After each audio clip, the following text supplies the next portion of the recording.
I'm going to tell you how the Buffalo Bills can beat the Carolina Panthers in Week 8 and improve to 5-2 on the season today on Locked On Bills.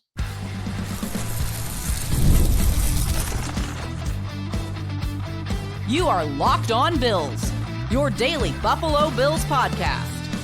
Part of the Locked On Podcast Network, your team every day.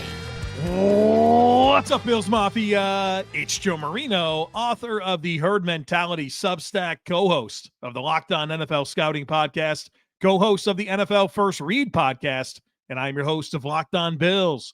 Want to thank you for making Locked On Bills your first listen every day, and a big welcome and shout out to our everydayers. You know who you are. Those of you who never miss a single episode, I appreciate y'all being here very, very much. Locked On Bills is a proud part of the Locked On Podcast Network, your team every day.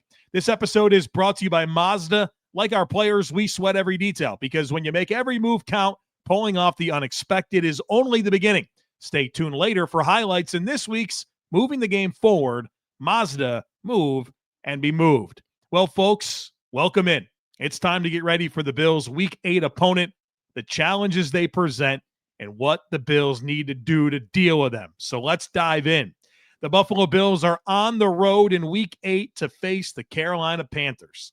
The game will be played on Sunday, October 26th at 1 p.m. Eastern Time at Bank of America Stadium in Charlotte, North Carolina. You can watch the game on Fox. Adam Amin is the play-by-play guy. Greg Olsen is the game analyst, and Pam Oliver is your sideline reporter. Greg Olsen is as good as it gets as a game analyst. And, of course, a game that I'm going to be attending, I'll miss out on Greg Olsen calling that game. And so just enjoy. The guy knows ball. He knows how to communicate. He's interesting. He's informative. He's awesome. So enjoy that. This will be the 9th all-time meeting between the Bills and the Panthers. The Bills hold a 6-2 all-time record against Carolina. Buffalo enters this game at 4-2, coming out of their bye, and the Panthers are 4-3. They started 0-2, and then they've won 4 of their last 5 games. Their wins have come against the Falcons, the Dolphins, the Cowboys, and the Jets. Their losses against the Jaguars, the Cardinals, and the Patriots. The head coach of the Carolina Panthers is Dave Canales. He's 44 years old. It's his second season on the job as the Panthers head coach. He has a record of 9-15 so far. And they started rough last year. I think they were 1-7. Then they played a lot better down the stretch. And they're off to a 4-3 start this year after dropping their first 2. So if you look at their last 10 games, they're actually 6-4 over their last 10. Dave Canales was an offensive assistant coach with Seattle for a very, very long time. Was like their quarterback's coach, their receivers coach, their passing game coordinator. And then he eventually gets the opportunity to be the offensive coordinator with the Buccaneers in 2023, which was a big breakout year for Baker Mayfield. And he very quickly became a head coach in the NFL by the Carolina Panthers. And so he's had some challenges, obviously, with a team and roster that's been in transition, that's been trying to find a formula, trying to find a quarterback. And I'm pretty impressed with how he's been able to evolve and get a good amount out of this team. And so I feel like Dave Canales is a good young football coach in the National Football League. The quarterback, well, I think it's going to be Andy Dalton. And so obviously their preferred starting quarterback is Bryce Young, who was the number 1 overall pick a few years ago. And he certainly had his ups and downs. He's been benched and then came back in and actually played pretty good down the stretch last season. He's been okay, probably below average this year, but he got rolled up on an ankle injury last week in their win over the Jets. And all signs indicate that Andy Dalton is going to be the starting quarterback for Carolina in this game. You know, you look earlier in the week and the reports from all the major national insiders was Bryce Young's going to be out due to a high ankle sprain. And then on Wednesday, he's in a helmet, but he doesn't practice. They do some postponement with their quarterback press availability. There's some gamesmanship going on here, but I think every indication is that Andy Dalton will be the starting quarterback for the Panthers on Sunday. And, normally I give you a bunch of metrics about the other team's quarterback. Well, he hasn't really played this year. He's had 13 passing attempts. He completed 9 of them for 118 yards and a touchdown. So we don't have 25 metrics to really dive into with Andy Dalton, but I can tell you some things about him. He's 37 years old, 6'2", 220 pounds, was a second-round pick by the Bengals, and he started a lot of football games, 168 games started in the NFL, was with the Bengals from 2011 through 2019, and had some good years there with Marvin Lewis. They were notorious for being a good regular season team, but then they never even won a single postseason game. And eventually, Marvin Lewis, it's over, right? Him, Andy Dalton, the whole thing. And then Andy Dalton went to Dallas, then he went to Chicago, then he went to New Orleans, and now this is his third year with the Carolina Panthers. And he's a good backup quarterback. He's probably one of the best true backup quarterbacks in the NFL. Not that he's going to come in and elevate everything around him, but he's a 168-game starter that has seen a lot of defenses. He knows how to hit his back foot and throw the football, right? And so I think that dynamic as a guy that's going to come in and simply run the offense is probably good for Carolina in this game. Bryce Young has more dynamic potential. He's more athletic. He can move, but he's not as good of an in-structure player as Andy Dalton. And I think based on this Bills defense that we've watched this year and some of the struggles they've had in coverage, the guy that can keep the offense on schedule and maybe limit some of the variance is probably a good thing for Carolina. So if I had my choice for the Bills, I'd pick that they'd play Bryce Young, a completely healthy Bryce Young, over, Andy Dalton stepping in as the veteran that's going to just do what he's supposed to do with the football. I'm not saying that he can't make mistakes or he's rusty and he's not used to throwing to these receivers and that he doesn't have his own limitations, but there's a savvy veteran know-how that exists there against the Bills defense that's had struggles being connected and tight in coverage that I think favors an Andy Dalton compared to Bryce Young, who might not see it as quickly. He's got his own physical limitations. So I think it's bad news for the Bills if Andy Dalton's going to be the quarterback on Sunday. All right, we got a lot more to dive into. We'll get into the rest of this offense, some really interesting metrics, both sides of the football, keys to victory, all the stuff here still to come here on this primer of Bills versus Panthers. So folks, be sure to stick with me. The NFL season is here, and FanDuel has an offer that you do not want to miss. Right now, new customers can bet just $5, and you'll get $300 in bonus bets if you win. That's right. Pick a bet, put $5 down, and if it hits, you're going to unlock $300 in bonus bets to use across the app. I love how FanDuel gives me so many different ways to play. I've built parlays, tried player props, and even followed the live lines during the games. It makes watching football even more exciting when you got a little something riding on the action. So whether you're a casual fan or you love diving into the stats, FanDuel makes the game day experience so much better. And so, hey, you're going to watch Bills Panthers on Sunday. Head on over to FanDuel. Check out the prop bets. Right now, the Bills are a 7.5-point favorite over Carolina. You think they cover? You think Carolina covers? Well, get in on the action. What are you waiting for? Visit FanDuel.com to download the FanDuel app today and get started. If you're a business owner, here's the truth. SaaS promised to make work easier, but now the average company is buried by hundreds of apps that slow down your teams and simply don't work together. That's not SaaS, that's SAD, software as a disservice. That's why you need Rippling. Rippling is the unified platform for global HR, payroll, IT, and finance all in one place. They've helped millions of businesses replace a mess of disconnected tools with one system designed to give leaders clarity, speed, and control. By uniting your employees, teams, and departments in one system, Rippling removes the bottlenecks, busy work, and silos your software created. Everything from onboarding to payroll to IT access runs automatically and perfectly in sync. It's seriously just simple to use and gives companies one source of truth for their people, data, and everything they touch. So whether you want to run your entire HR, IT, and finance operations as one, or just fill in the gaps in your software stack, Rippling can do it all. And right now you can get 6 months free when you go to rippling.com/LockedOnNFL. Learn more at rippling.com/LockedOnNFL. That's rippling.com/LockedOnNFL for 6 months free. Terms and conditions apply. Welcome back, folks. The Carolina Panthers offense is coordinated by Brad Idzik. He's 34 years old, second year on the job with Carolina. He's been with Dave Canales for a while. Was the receivers coach in Tampa Bay in 2023. And then from 2019 through 2022, he was with Canales in Seattle. And then, of course, came with him to Carolina and is the offensive coordinator. But Dave Canales is the play caller for the Panthers. So far this year, Carolina is scoring 20.7 points per game. That's 23rd in the NFL. They pass 55% of the time, which is 21st in pass frequency. They run it 45% of the time, which is 12th. They're 19th in EPA per play on offense. They're 22nd in EPA per pass.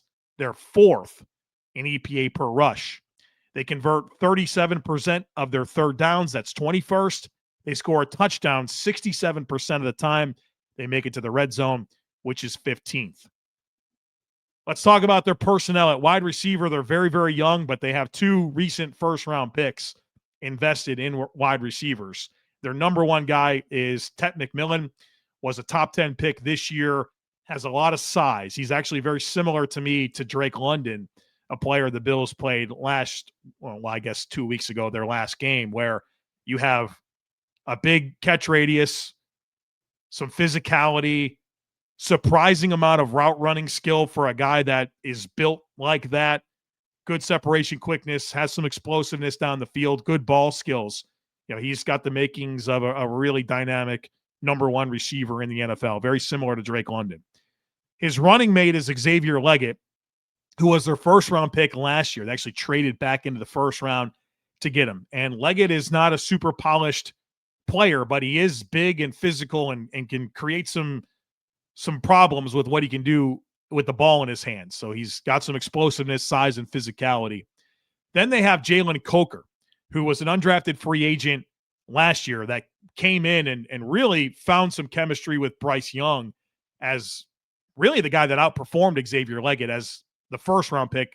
Coker is an undrafted free agent. Looks good. They're getting him back. He's been injured. They got him back last week, had 2 targets, but, obviously still working himself back in. Then they also have Hunter Renfrow, who was at one point a pretty good NFL slot receiver, retired for a couple of years, came back. And, maybe he's not the same player he was, but this guy has unbelievable hands. And so we'll see how they work out that slot between Renfrow and Coker, but that's kind of that receiving core. So 3, good-looking young players, 2 recent first-round picks. So they're young, but there's obviously some ceiling and upside here in this group. At tight end, their main guy is Tommy Tremble. He's a paid NFL tight end, very good blocker, tenacious blocker, not super big, but he gets after people, has a baseline receiving profile, and actually has some good yards after catch skill. Then they also have other tight ends that are pretty good. Jatavion Sanders is I think he's a second-year player out of Texas. Very athletic tight end. Hasn't quite, become a featured piece of this offense, but he can be sprinkled in and provide some juice. Then they also drafted Mitchell Evans this past year out of Notre Dame. And he's a guy that's actually shown quite a bit as a blocker and has a baseline receiving skill set as well. So they have different tight ends that they can involve. When it comes to running backs, they got a good pair here. Rico Dowdle and Chuba Hubbard. Rico Dowdle has been just unreal over the last few weeks. Just a ton of production. And he's had a really interesting career arc. Was a 2020 undrafted free agent out of South Carolina. He was a good back at South Carolina, but he didn't get drafted. And then he literally did nothing in the NFL until 2024 with Dallas. He had 1,300 scrimmage yards last year. Then he was a free agent, and there just wasn't much of a market there. He went to Carolina on a 1-year, $2.75 million deal after 1,300 scrimmage yards in 2024, and he's been really good. Been really productive for this Panthers offense over the last few games as he started to become really the main part of the rushing offense. It's, I guess, a pretty cool story. He's an Asheville, North Carolina native, so Asheville to South Carolina to play his college ball. Got his career started in Dallas, and he kind of comes home on this 1-year prove-it deal, and boy, he's proven it. So I'm curious to see how the rest of this year goes for Dowdle, and then what type of opportunities exist next year in free agency. The other side of that, he's going to be 28 years old, and he's probably going to have back-to-back 1,400 scrimmage yard seasons, and that'll be an interesting thing to monitor. Then they have Chuba Hubbard, who's a paid running back. They gave him a contract extension last year.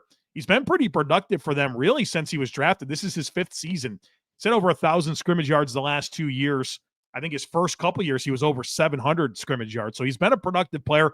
He's a paid back, kind of a leader, one of those locker room glue guys, but also a good football player.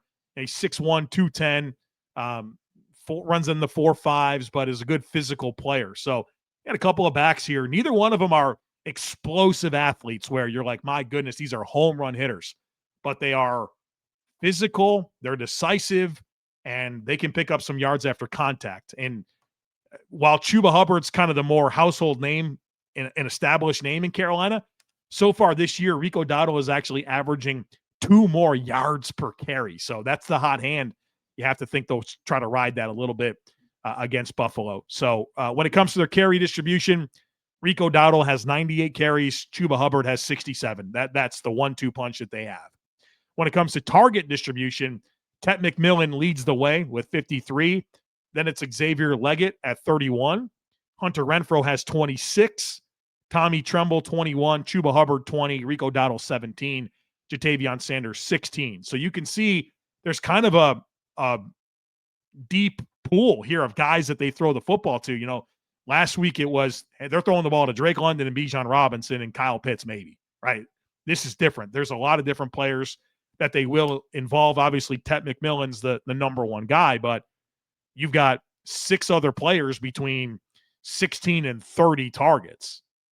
And that's not to mention Jalen Coker, who was a prominent piece of this offense. It's now back in the mix. And so I'm curious to see, where he falls in this pecking order. So they definitely distribute the ball quite a bit, but obviously Tet McMillan is the go-to guy.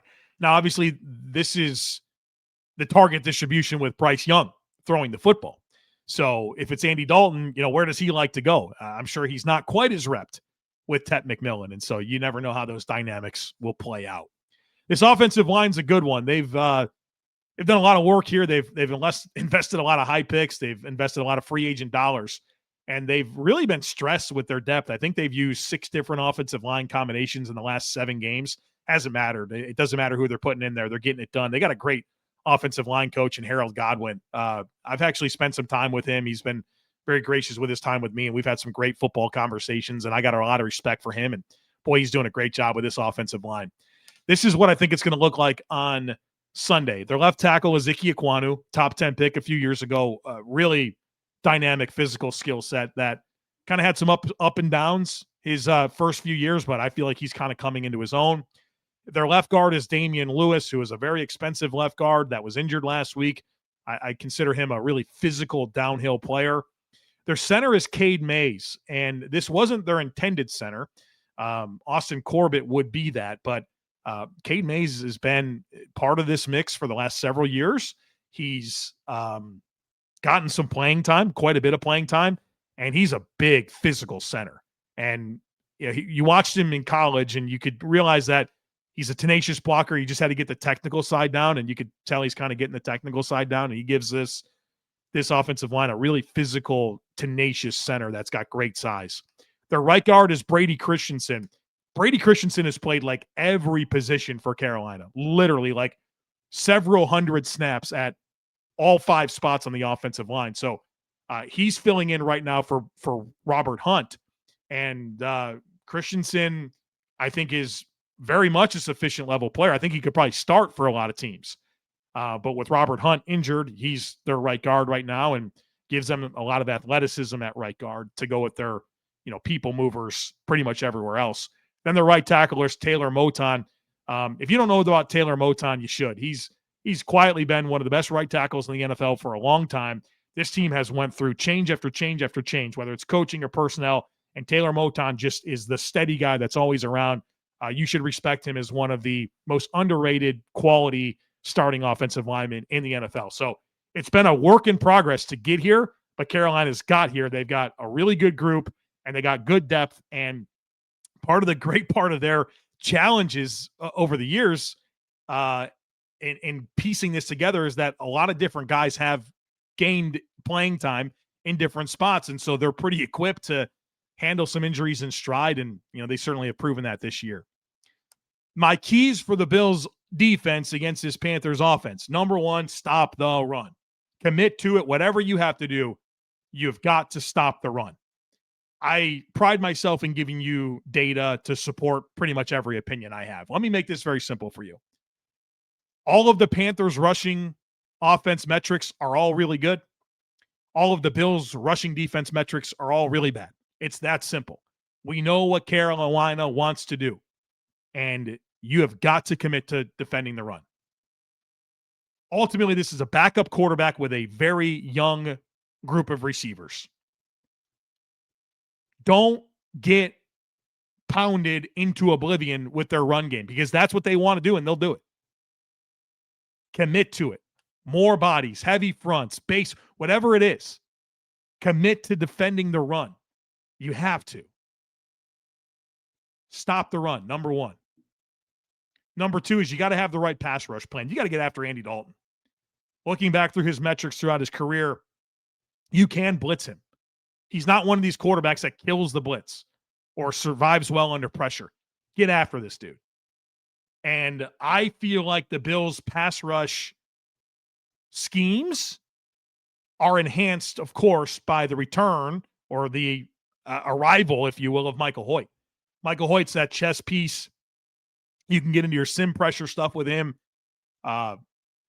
Athleticism, you're deeper, right, with rush talent. Agunjobi's another veteran with athleticism that in a single gap penetration style defense in the past has shown a lot of pass rush ability. Like, your pass rush should be as good. Well, I mean, it'll obviously get better as the season moves along as there's more reps, but you really kind of have your horses to rush the passer. Should be fresh, get after the pocket. You cannot let Andy Dalton be comfortable back there. He can't really move. He's not a very athletic quarterback. He doesn't have a ton of arm talent. He's a veteran. That's where the know-how is his superpower. But you need to get after him. You got to have the right rush plan. So I'm very interested in heavy fronts, sending pressures, run blitzing, just attacking and seeing what type of negative plays and putting Carolina behind the sticks a little bit you can accomplish there. And then number three, this isn't necessarily something that you'll be able to measure, but I want to feel some energy from this defense. You got some reinforcements. You're going to get Hoyt. You're going to get Ogunjobi. Looks like Taylor Rapp's going to be out of this lineup. You got to show something here. Defensive players in general are supposed to be different kind of cats, right? Guys that are tenacious, relentless, physical, urgent. And I think about this defense that's been under the microscope and should be. And going back throughout the entire offseason, Brandon Beane found every opportunity to let you know that the defense was a problem last year, right? Not only with what he said, with what he did, with draft capital, with free agent investments. I mean, it's absolutely under the microscope. Let's feel some urgency. Let's see a group that gets after it, that's physical, that's tenacious. Show that you got that dog in you. Defensive players are different, right? Offensive players, they got plays, they scheme it up. Everyone's working together, right? It's cohesive. Defense is about smacking people in the mouth, getting after dudes, being physical, taking on contact, being willing to chase from anywhere and hunt down a football. I want to feel that from this defense in this game and down the stretch. It's a mindset that I want to see different. We can talk scheme. We can talk player lineup changes. I want to see the mindset of this defense show up with how this team plays on that side of the football. All right. We got more to do here. We're going to talk about this Panthers defense and some really ripe opportunities for Buffalo to attack it. I'll break that down here next. Folks, be sure to stick with me. This episode is brought to you by Mazda's Moving the Game Forward. For those who believe it's not just about playing the game, it's about redefining it. There are moments that do more than put points on the board. They move crowds, move culture, and move the game forward. This week's moment that moved the game forward is, well, it's the return of these Bills defensive players. The Bills are on a bye week. And so you think about what's going to move things forward. It's welcome to the party, Michael Hoyt, and Larry Ogunjobi and what they can mean for the defensive scheme and for the defensive line rotation.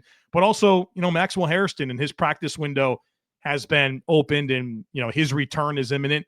And he's a different type of player with a lot of speed and ball skills and aggressiveness. And so I'm excited to see how they can move the game forward and move this defense forward. And when you follow what moves you, the unexpected is only the beginning. And just like there's more to every highlight, there's more to a Mazda vehicle. Mazda, move and be moved.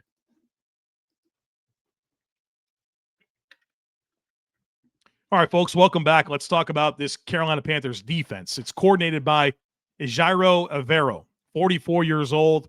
It's his third season on the job as the Panthers defensive coordinator. He was the Broncos defensive coordinator for 1 year prior to this now third year in Carolina. He's been highly respected across the league. He's had head coaching interviews, multiple head coaching interviews. And honestly, this Panthers defense was maybe the worst in NFL history last year. And I guess I give them a lot of credit for sticking with Coach Evero because, literally the worst scoring defense. This is a defense last year that gave up 3,000 rushing yards. And they've been a lot better. And, it's not easy to stick with a coordinator through that. Could you imagine? Could you imagine if the Bills gave up the most points in NFL history and over 3,000 rushing yards? You'd want everyone fired. They stuck with Coach Evero, and it looks like that's a good decision. So far this year, the Panthers are allowing 21.7 points per game. That's 13th in the NFL. They're 16th in defensive EPA per play, 20th in EPA per pass, 7th in EPA per rush. They allow a conversion on 40% of third downs. That's 22nd. They allow a touchdown, 57% of trips to the red zone, which is 11th. This is an interesting defense. They don't run much man coverage, right? That's kind of the formula. You play man coverage against the Bills because they don't have receivers that can beat you on the outside. And, well, this is not a defense that runs much man coverage, 15% man.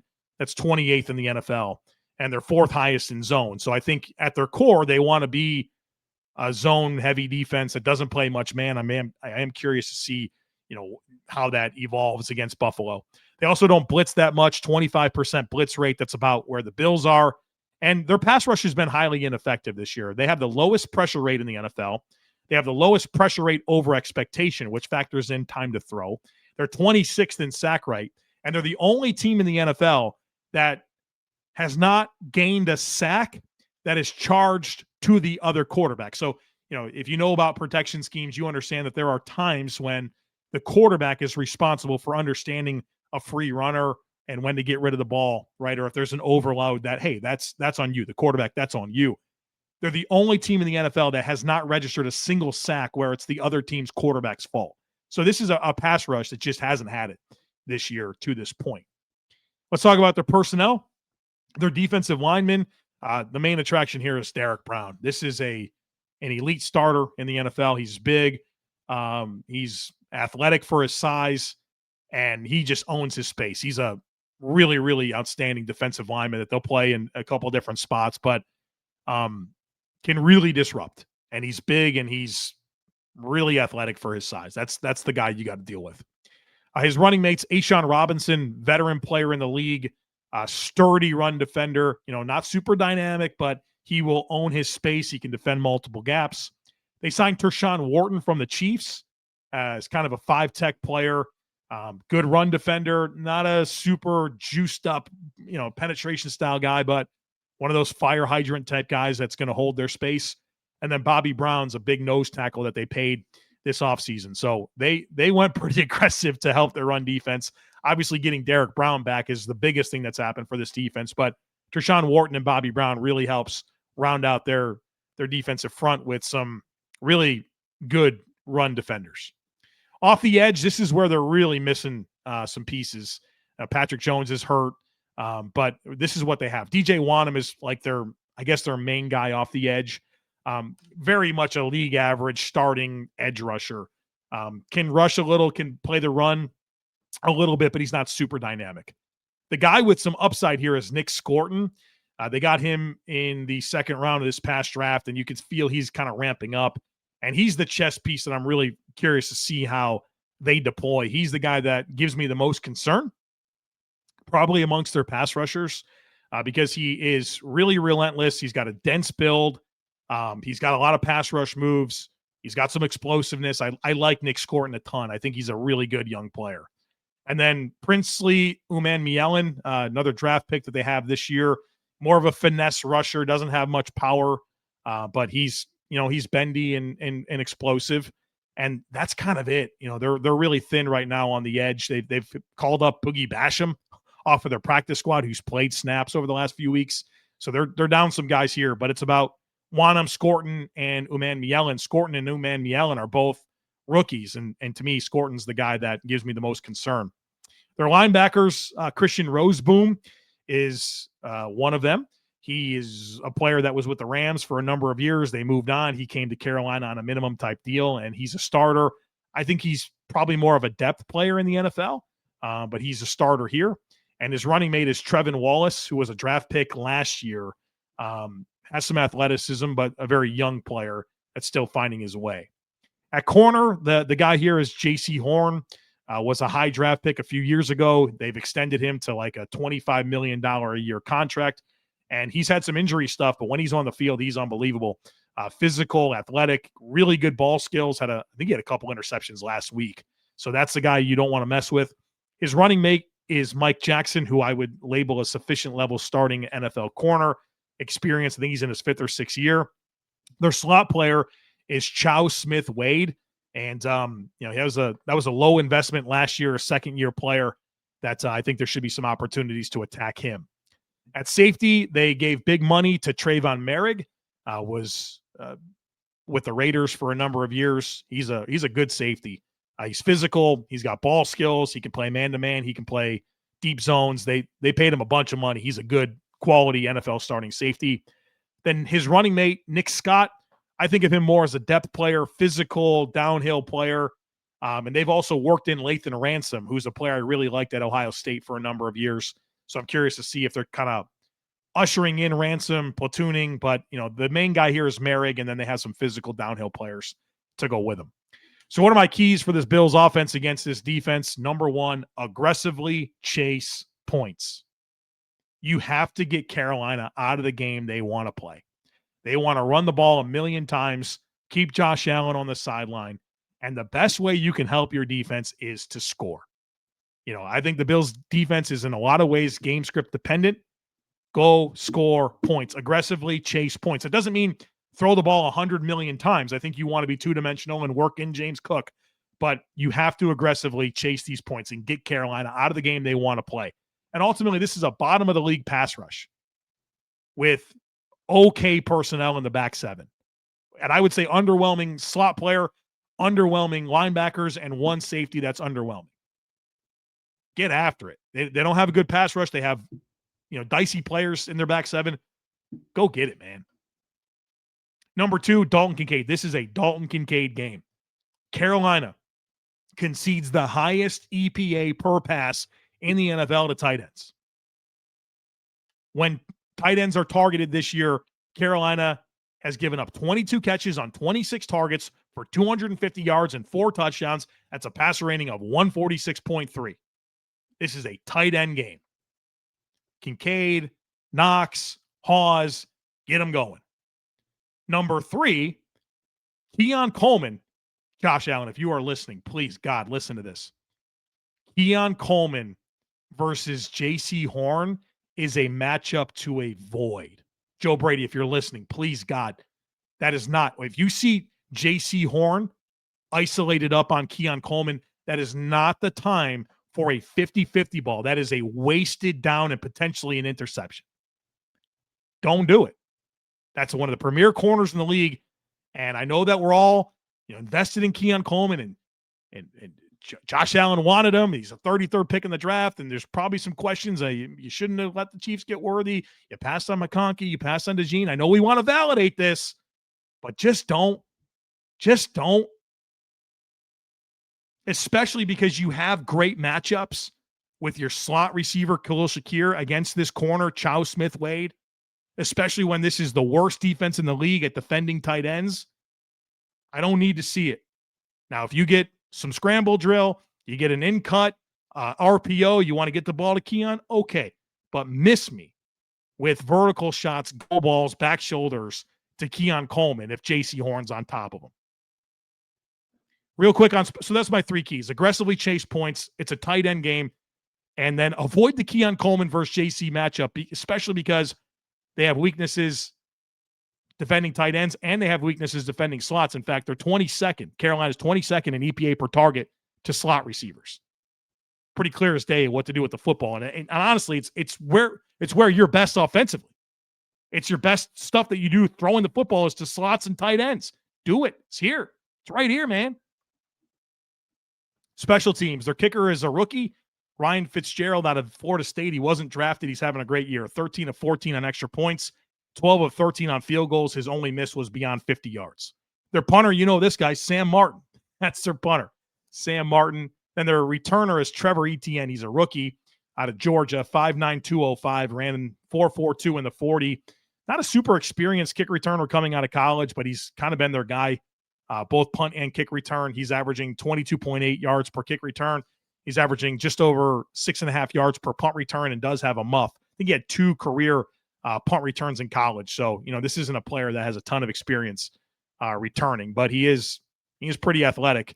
And I liked his running back tape at Georgia. So, he's definitely not someone to gloss over, although he's not super experienced. All right, there you have it. My primer for Bills, Panthers. I hope you enjoyed this. I hope this makes you feel prepared for what you're going to watch on Sunday. We're not done here. We got one more conversation where I'll give you my final thoughts on the game. We'll talk to Dr. Kyle Trimble of Banged Up Bills, and certainly there's some injury stuff that I'm anxious to hear from him on.